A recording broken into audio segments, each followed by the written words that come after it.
For the nutation technique, if you have difficulties to treat the appropriate response, or you don't feel comfortable doing the technique in side lying, you can try also the technique in the supine position.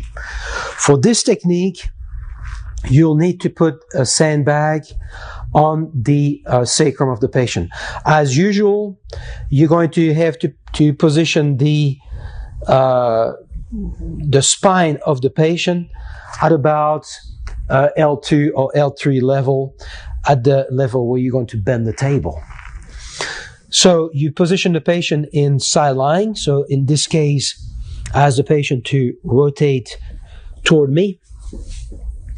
I'm going to be treating the right sacroiliac joint, the left sacroiliac joint, excuse me. I'm going to put my sandbag on the sacrum, being sure that I do not impair the movement of the innominate on the sacrum on this left side. So then the patient turns back on her back. Again, I'm going to try to lock as much as I can the lumbar spine. To achieve that, I'll side bend the patient to the left, and I'm going to rotate the patient to the right. So I can bend the arm and rotate her to the right. In a flex position, because I'm doing a nutation technique, I'm going to use a flexing position. I will be in a combined position of left side bending, right rotation.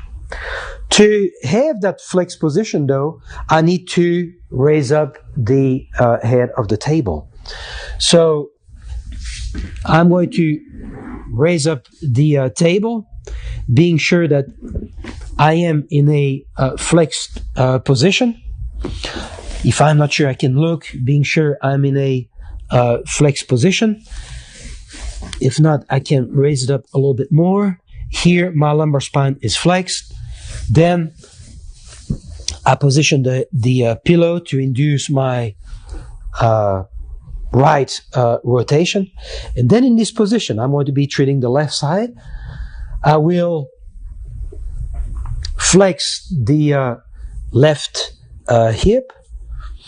I'm going to hold the left hip in my left armpit.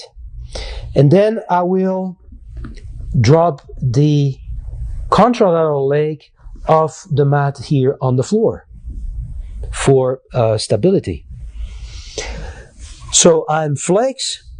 To help with the left side bending, I will, at the same time I flex the hip, I'll also induce an internal rotation of the hip, which will increase the side bending of the trunk, helping with the lock of the lumbar spine. So I'm flexed, maximally flexed.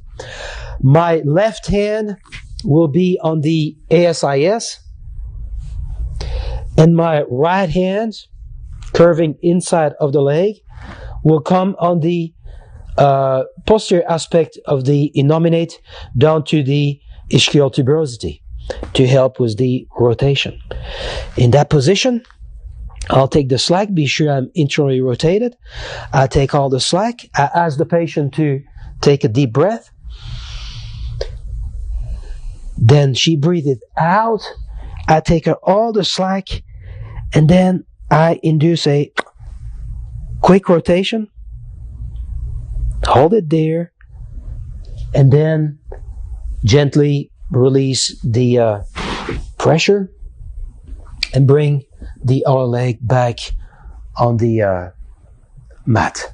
Again, as for the other technique, you can recheck your mobility testing.